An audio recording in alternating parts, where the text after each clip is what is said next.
Hello guys, welcome back to our channel. This is me with Mallu episode.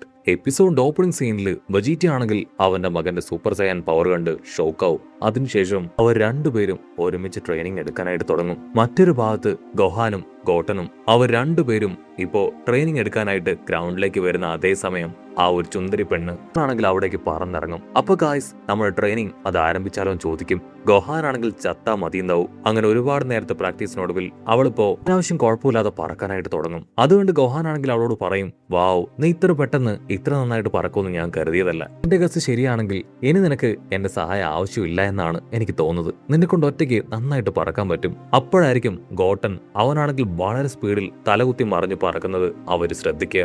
ഗോഹാനാണെങ്കിൽ തലചൊറിയും. Actually അവൻ വളരെ powerful ആണ്. നിന്നെ കഴിഞ്ഞ് മുൻപേ അവൻ അവന്റെ പവർ കൺട്രോൾ ചെയ്യാൻ പഠിച്ചതാണ്. അതുകൊണ്ടാണ് ഇത്ര സ്പീഡിൽ അവനെ കൊണ്ട് ഫ്ലൈ ചെയ്യാൻ പറ്റുന്നത്.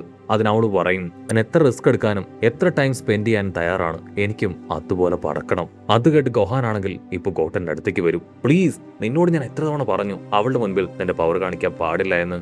നീ അവളുടെ മുൻപിൽ നിന്റെ പവർ കാണിച്ച വീണ്ടും വീണ്ടും ഞാൻ അവൾക്ക് ട്രെയിനിങ് കൊടുത്തുകൊണ്ടേ ഇരിക്കേണ്ടി വരും. അത് വലിയ കുഴപ്പമുണ്ടാക്കും. സോ മര്യാദയ്ക്ക് നിന്റെ പവറിനെ അത് കൺട്രോൾ ചെയ്യാൻ പറയും. അത് കേട്ട് ഗോട്ടനും അവന്റെ പവർ കൺട്രോൾ ചെയ്ത് താഴേക്ക് വരും. സുന്ദരി പെണ്ണാണെങ്കിൽ ഗോഹാനോട് ചോദിക്കും, എന്തെങ്കിലും കുഴപ്പമുണ്ടോ? അതിന് ഗോഹാൻ പറയും, ഒരു കുഴപ്പമില്ല. നീയും നിന്റെ അച്ഛനെ പോലെ വളരെ പവർഫുൾ ആണല്ലേ? അതിന് അവൾ പറയും, അതെ, എന്റെ അച്ഛന് നല്ല ശക്തിയുണ്ട്. ഒരു കാര്യം നീ എനിക്കും പ്രോമിസ് ചെയ്യണം. നീ എനിക്ക് ട്രെയിനിങ് തരുന്ന കാര്യം ഒരു കാരണവശാലും എന്റെ പപ്പ അറിയാനായിട്ട് പാടില്ല. അദ്ദേഹത്തിന് ഇതൊന്നും ഒട്ടും ഇഷ്ടമല്ല.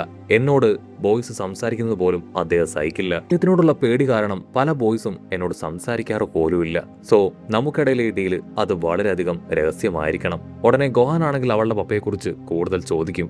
എന്റെ പപ്പയെ എന്റെ അമ്മ ഉപേക്ഷിച്ചു പോയി. പക്ഷെ അദ്ദേഹത്തിന് ഇപ്പോഴും ഒരുപാട് ഗേൾ ഫാൻസ് ഓട്ടോഗ്രാഫിനൊക്കെ ആയിട്ട് അദ്ദേഹത്തിന്റെ അരികിലേക്ക് വരാനുണ്ട്. അദ്ദേഹത്തിന്റെ അരികിലേക്ക് വരാറുണ്ട്. ഗോഹാനാണെങ്കിൽ അത് കേട്ട് ചിരിക്കും. അവൻ മനസ്സിൽ ആലോചിക്കും, ഓ, ഇദ്ദേഹം ഇപ്പോഴും ജനങ്ങളെ എല്ലാം തന്നെ പറ്റിച്ച് ജീവിക്കുകയാണല്ലേ. ചുന്ദരി പെണ്ണെ, ഇൻ കേസ് നിന്റെ അച്ഛനെ ആരെങ്കിലും തോൽപ്പിക്കാനായിട്ട് അവിടേക്ക് വന്ന എന്തായിരിക്കും നിന്റെ റിയാക്ഷൻ? അതിനവള് പറയും, അച്ഛൻ തോൽക്കണം തന്നെയാണ് എന്റെ ആഗ്രഹം. കാരണം അച്ഛൻ ചാമ്പ്യൻ ആയതുകൊണ്ട് തന്നെ അതിന്റെ എല്ലാ വിധത്തിലുള്ള അഹങ്കാരവും അച്ഛനുണ്ട്. അത് കുറയുന്നത് കാണാൻ എനിക്കും ആഗ്രഹമുണ്ട്. പല പെൺകുട്ടികളോടും അച്ഛൻ വളരെ മോശമായിട്ട് പെരുമാറാറുണ്ട്. ഇതൊക്കെ തന്നെ സ്റ്റോപ്പ് ആവണമെങ്കിൽ അച്ഛൻ ഈ ഒരു മത്സരത്തിൽ തോൽക്കണം. ഗോഹാനാണെങ്കിൽ അത് കേട്ട് ഭയങ്കര സന്തോഷം. വാവ്, അപ്പൊ സെയ്റ്റാനെ ഞാൻ തോൽപ്പിച്ചാലും ഇവൾക്ക് യാതൊരു കുഴപ്പവും ഉണ്ടാവില്ല. ഉടനെ അവളാണെങ്കിൽ ഗോകുനോട് ചോദിക്കും, നിന്നെ ഇത്രയധികം ട്രെയിൻ ചെയ്തത് ആരാണ്? അതിന് ഗോഹാൻ പറയും, എന്നെ എന്റെ അച്ഛനും അതുപോലെ തന്നെ എന്റെ മാസ്റ്ററുമാണ് ഇതെല്ലാം തന്നെ പഠിപ്പിച്ചത്.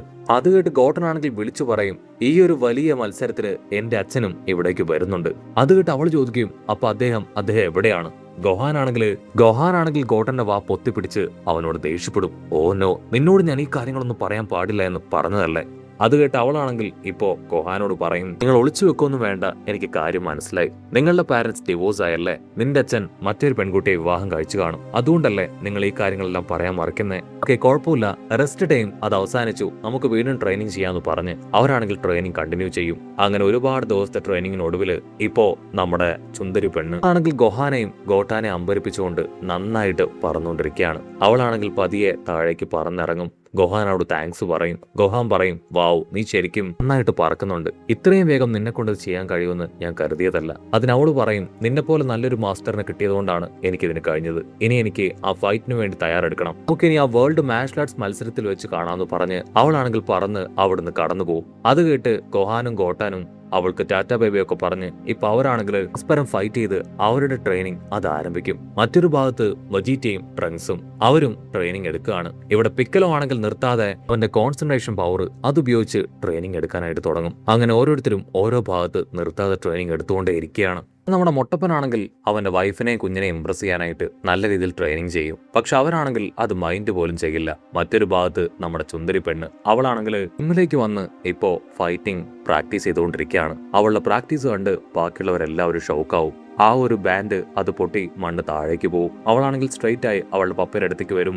നോ, നിങ്ങൾ ഇപ്പോഴും വെറുതെ വായിച്ചുകൊണ്ടിരിക്കുകയാണോ? എന്തെങ്കിലും ഒരു ട്രെയിനിങ് നിങ്ങൾക്ക് ചെയ്തൂടെ? അതിന് പപ്പ പറയും, എനിക്കതിന്റെ ആവശ്യമൊന്നുമില്ല, ഞാൻ ഇപ്പോഴും ഉരുക്ക് പോലെയാണ് ഇരിക്കുന്നത്, നീ വേണമെങ്കിൽ ട്രെയിനിങ് എടുക്കുക. അതേസമയം ഗോഹാനും ഗോട്ടനും ആണെങ്കിൽ അവരുടെ സൂപ്പർ സയൻ മോഡിലേക്ക് മാറി രണ്ടുപേരും പൊരിഞ്ഞ പോരാട്ടം. ഒരുപാട് നേരത്തെ ഫൈറ്റിനൊടുവിൽ ഗോഹാനാണെങ്കിൽ ഗോട്ടനെ പഞ്ച് താഴെയിടും. ഗോട്ടനാണെങ്കിൽ ശ്വാസം വലിച്ചുവിടും. അയ്യോ, ഇല്ല, എനിക്കിനി നിന്റെ ട്രെയിനിങ് എടുക്കാൻ കഴിയില്ല, നീ ഭയങ്കര പവർഫുൾ ആണ്. ഗോഹാൻ ഗോഹാൻ പറയും ഉറപ്പായാലും ഇന്നല്ലെങ്കിൽ നാളെ നിനക്കും എന്നെ പോലെ ആവാൻ പറ്റും. അങ്ങനെ സീൻ കട്ട് ചെയ്ത് ഗോക്കുവിനെ കാണിക്കും. അവനാണെങ്കിൽ വലിയൊരു മലയുടെ മുകളിലിരുന്ന് ട്രെയിനിങ് എടുത്തുകൊണ്ടിരിക്കുകയാണ്. കട്ട് ചെയ്താ ഇവിടെ നമ്മുടെ ആൾക്കാർ അവരെല്ലാവരും വലിയൊരു പേടകത്തിൽ നടക്കുന്ന ആ ഭാഗത്തേക്ക് പോയിക്കൊണ്ടിരിക്കുകയാണ്. ബുൽമയാണെങ്കിൽ ഗോഹാനോട് ചോദിക്കും, ഗോകു അവൻ കറക്റ്റ് സമയത്ത് അവിടേക്ക് എത്തില്ലേ? അതിന് ഗോഹാൻ പറയും, തീർച്ചയായിട്ടും അദ്ദേഹം എത്തും.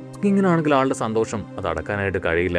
ഒരുപാട് നാളായി എല്ലാവരും ഒരുമിച്ചുള്ള ഫൈറ്റ് കണ്ടിട്ട് എനിക്കത് കാണാൻ ഒരുപാട് ആഗ്രഹം തോന്നുന്നു. ഗോഹാൻ ആണെങ്കിൽ എല്ലാവരോടുമായിട്ട് പറയും, എനിക്ക് നിങ്ങളോട് ഒരു റിക്വസ്റ്റ് ഉണ്ട്. നമ്മൾ നമ്മുടെ സൂപ്പർ സയൻ മോഡിൽ ഫൈറ്റ് ചെയ്യരുത്. കാരണം നമ്മൾ ഇതുവരെ നമ്മുടെ ഐഡന്റിറ്റി റിവീൽ ചെയ്തിട്ടില്ല. സൂപ്പർ സയൻ മോഡിൽ നമ്മൾ ഫൈറ്റ് ചെയ്ത അന്ന് സെല്ലുമായിട്ട് ഫൈറ്റ് ചെയ്ത ആൾക്കാർ അത് നമ്മളാണെന്ന് എല്ലാവരും തിരിച്ചറിയും. ഓൾറെഡി നമുക്ക് പബ്ലിസിറ്റി അത് ഇഷ്ടമല്ലല്ലോ. അത് കേട്ട് വെജീറ്റ ആണെങ്കിൽ പല്ല് കടിച്ചു പറയും, എന്റെ ഓപ്പണന്റ് അവൻ ആരായിരുന്നാലും യാതൊരു ദാക്ഷിണ്യവും കാണിക്കാതെ ഞാൻ അവനെ ഇല്ലാതാക്കും. പക്ഷെ നീ പറഞ്ഞതിലൊരു പോയിന്റ് ഉണ്ട്. അതുകൊണ്ട് തന്നെ ഞാൻ മാക്സിമം ആ സൂപ്പർ സയൻ പവർ അത് ഉപയോഗിക്കില്ല.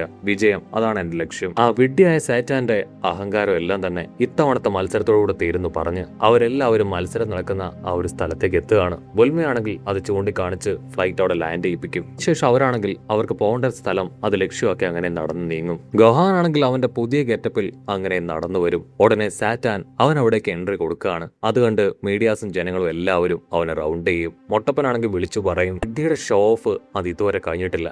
ഇവനാണ് ലോകത്തെ രക്ഷിച്ചതെന്നാണ് എല്ലാവരും കരുതിയിരിക്കുന്നത്. ലോകത്തെ മുഴുവൻ തെറ്റിദ്ധരിപ്പിച്ചുകൊണ്ട് ഇവൻ നമ്പർ 1 ആയി മാറി. പക്ഷെ ഇതവന്റെ അവസാനമാണ്. നമ്മുടെ ആൾക്കാർ അത് പറയുന്ന അതേ സമയം തന്നെ സാറ്റാൻ ആണെങ്കിൽ വമ്പ പോസൊക്കെ കൊടുത്ത് പുറത്തേക്ക് ഇറങ്ങി വരും. മീഡിയാസ് ആണെങ്കിൽ ഇപ്പൊ അദ്ദേഹത്തെ റൗണ്ട് ചെയ്ത് സാറ്റാനോട് ചോദിക്കും, ഇത്തവണയും നിങ്ങൾ ചാമ്പ്യനായി തീരുമെന്ന് നിങ്ങൾ വിശ്വസിക്കുന്നുണ്ടോ? അതിനാൾ ക്യാഷ് ആയിട്ട് പറയും, ഉറപ്പായാലും ഞാനത് വിശ്വസിക്കുന്നു. എന്നെ തോൽപ്പിക്കാൻ ആർക്കും ആവില്ല.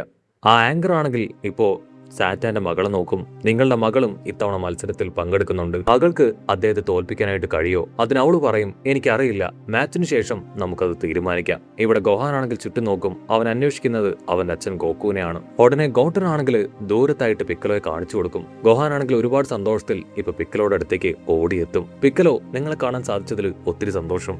പിക്കലോ ആണെങ്കിൽ അവന്റെ വളർച്ച കണ്ട് അത്ഭുതപ്പെടും. നീയും ഈ മത്സരത്തിൽ പങ്കെടുക്കുന്നുണ്ടോ? അതിന് ഗോഹാൻ പറയും, തീർച്ചയായിട്ടും. ഞാൻ മാത്രമല്ല, എന്റെ അനുജൻ ഗോട്ടനും ഫ്രണ്ട്സും എല്ലാവരും ഇതിൽ പങ്കെടുക്കുന്നുണ്ട്. അതിരിക്കട്ടെ, നിങ്ങൾ എന്റെ അച്ഛൻ ഗോക്കുവിനെ ഇവിടെ എവിടെങ്കിലും വെച്ച് കണ്ടിരുന്നോ? അതിന് പിക്കലോ പറയും, ഞാൻ അവനെ കണ്ടില്ല. അടുത്ത നിമിഷം എല്ലാവർക്കും വലിയൊരു സർപ്രൈസ് കൊടുത്തുകൊണ്ട് ഗോക്കു അവിടേക്ക് കടന്നു വരും. ഗായ്സ്, ഒരുപാട് വർഷങ്ങൾക്ക് ശേഷം ഞാൻ തിരികെ വന്നിരിക്കുകയാണ്. ഗോക്കുവിനെ കാണേണ്ട താമസം എല്ലാവരും സന്തോഷത്തിൽ അവനെ ഹഗ് ചെയ്യും. പക്ഷെ അവന്റെ ഇളയ മകൻ ഗോട്ടൻ അവൻ അല്പം ഭയത്തോടും നാണത്തോടും കൂടെ അവന്റെ അമ്മ ചീച്ചിയുടെ പിന്നിൽ അങ്ങനെ ഒളിച്ചു നിൽക്കും. ഇതാണോ അമ്മേ എന്റെ പപ്പ? അതിന് ചീച്ചി പറയും, അതെ, ഇതാണ് മോന്റെ പപ്പ. ഗോക്കുവാണെങ്കിൽ അവനെ കണ്ട് സർപ്രൈസ്ഡ് ആവും. എന്റെ ഇളയ മകൻ ഗോട്ടനെ കാണാൻ എന്നെ പോലെ തന്നെയുണ്ട്. വായോ, ഞാനാണ് നിന്റെ പപ്പ എന്ന് പറയും. അവനാണെങ്കിൽ ഓടി വരും. ഗോക്കു അവനെ ഇത് അവനെ തോളത്തിരുത്തും. നിന്നെ ശരിക്കും നിന്റെ അമ്മ നന്നായിട്ട് തന്നെ വളർത്തിയിട്ടുണ്ട്. അതിനുശേഷം എല്ലാവരും ഇപ്പൊ പേര് രജിസ്റ്റർ ചെയ്യാനായിട്ട് മുൻപോട്ടേക്ക് കടന്നു വരും. അവനാണെങ്കിൽ അവന്റെ പേര് ഗ്രേറ്റ് സൈമൺ എന്നായിരിക്കും രജിസ്റ്റർ ചെയ്യുക. അത് കേട്ട് എല്ലാവരും വണ്ടടിക്കും. ഗോക്കു ആണെങ്കിൽ ഗോഹാനോട് പറയും, വാവോ, നിന്റെ പുതിയ പേര് അതെനിക്ക് ഇഷ്ടപ്പെട്ടു. അതുപോലെ തന്നെ നിന്റെ ഈ ഗെറ്റപ്പും സ്റ്റൈലായിട്ടുണ്ടെന്ന് പറഞ്ഞ് അവര് പേര് രജിസ്റ്റർ ചെയ്യും. അവസാനമായിട്ട് ട്രങ്ക്സും പിന്നെ ഗോട്ടാനും അവർ രണ്ടുപേരും ഇപ്പൊ പേര് രജിസ്റ്റർ ചെയ്യാനായിട്ട് ശ്രമിക്കും. ഉടനെ ആ രജിസ്ട്രേഷൻ ഓഫീസർ ആണെങ്കിൽ ദേഷ്യപ്പെട്ട് പറയും, കുട്ടികൾക്ക് ഇവിടെ പേര് രജിസ്റ്റർ ചെയ്യാനായിട്ട് കഴിയില്ല. സോ മര്യാദയ്ക്ക് ഇവിടുന്ന് കടന്നു പോകും. അത് കേട്ട് ഇപ്പൊ ട്രങ്ക്സ് ആണെങ്കിൽ ദേഷ്യപ്പെടും. പിന്നീട് അവർ രണ്ടുപേരും എന്തൊക്കെയോ കാര്യമായിട്ട് പ്ലാൻ ചെയ്ത് പുറത്തേക്ക് കടന്നു പോകും. ഗോഹാൻ ആണെങ്കിൽ വർഷങ്ങൾക്ക് ശേഷം അവന്റെ അച്ഛനെ കണ്ട എക്സൈറ്റ്മെന്റിലാണ്. തീർച്ചയായിട്ടും എന്റെ പവർഫുൾ ആയിട്ടുള്ള അറ്റാക്ക് അത് അച്ഛനെ കാണിച്ചു കൊടുത്ത് അച്ഛനെ ഇംപ്രസ് ചെയ്യാനെന്ന് പറഞ്ഞ് അവൻ നടന്നു പോകും. ട്രങ്ക്സ് ആണെങ്കിൽ ഗോട്ടാനോട് പറയും, നിന്റെ അച്ഛനെ കാണാൻ നിന്നെ പോലെ തന്നെയുണ്ട്. രണ്ടുപേരും 2 ഡയമെൻഷൻ ഉള്ളവരെ പോലെയാണ് എനിക്ക് തോന്നിയത്. അത് കേട്ട് ഗോട്ടൻ ചിരിക്കും. കട്ട് ചെയ്താ ഇവിടെ മത്സരം ആരംഭിച്ചിരിക്കുകയാണ്. ആദ്യം തന്നെ ഒരു യോദ്ധാവ് അവനാണെങ്കിൽ ഫൈറ്റ് ചെയ്യാനായിട്ട് ഇപ്പൊ കളത്തിലേക്ക് ചാടി വീഴും. മീഡിയാസ് ആണെങ്കിൽ അവനെ റൗണ്ട് ചെയ്യും. ഗോക്കു ആണെങ്കിൽ മൊട്ടപ്പനോട് പറയും, എനിക്ക് നിന്നെ കാണുമ്പോ ഒരുപാട് അത്ഭുതം തോന്നുന്നു. നിന്റെ മുടിയൊക്കെ വന്നത് കാണുമ്പോ എനിക്ക് വലിയ അത്ഭുതം. മൊട്ടപ്പനാണെങ്കിൽ സിമ്പിൾ ആയിട്ട് പറയും, എന്റെ വൈഫ് അവൾക്ക് ഇഷ്ടം ഈ ലുക്കാണ്, അതുകൊണ്ടാണ് ഞാൻ ഇങ്ങനെയായി മാറിയത്. ഗോക്കു ആണെങ്കിൽ അവന്റെ വൈഫിനെ നോക്കും. നമ്പർ 18. ഓ നോ, ഇവള് റോബോട്ടല്ലേ, ഇവളെങ്ങനെ നിന്റെ വൈഫായി? അതിന് മൊട്ടപ്പനാണെങ്കിൽ സിമ്പിൾ ആയിട്ട് പറയും, അവളിപ്പോ എന്റെ വൈഫാണ്, ഞങ്ങൾക്കൊരു മകളും ഉണ്ട്. അവളെ ഒരു നോർമൽ ഹ്യൂമൻ ആക്കി മാസ്റ്റർ റോഷി മാറ്റി തന്നു. ഇപ്പോ ഞങ്ങൾ ഹാപ്പി ആയിട്ട് ജീവിക്കുകയാണ്. ഗോഹാൻ ആണെങ്കിൽ ചുന്ദരി പെണ്ണിനെ കണ്ടുമുട്ടും. അവളാണെങ്കിൽ വണ്ടടിച്ച് ഗോഹാനോട് ചോദിക്കും, നീ എന്താ ഇങ്ങനെ ഒരു ഗെറ്റപ്പിൽ? അതിനവൻ പറയും, എന്റെ ഐഡന്റിറ്റി അത് മറ്റുള്ളവർ അറിയാൻ പാടില്ല എന്ന് എനിക്ക് നിർബന്ധമുണ്ട്. അതുകൊണ്ടാണ് ഈ ഒരു ലുക്കിൽ ഞാൻ വന്നത്. ഉടനെ അവളാണെങ്കിൽ നിനക്ക് ഇത്തവണ ഒരു കട്ട എതിരാളി വന്നിട്ടുണ്ട്, അത് ഞാനാണെന്ന് പറഞ്ഞ് ഫ്ലൈ ചെയ്യും. അതുകൊണ്ട് ഗോഹാനും അവളോടൊപ്പം ഫ്ലൈ ചെയ്ത് മുൻപോട്ടേക്ക് പോകുന്നതോട് കൂടെ ഒരു എപ്പിസോഡും അവസാനിക്കുന്നു.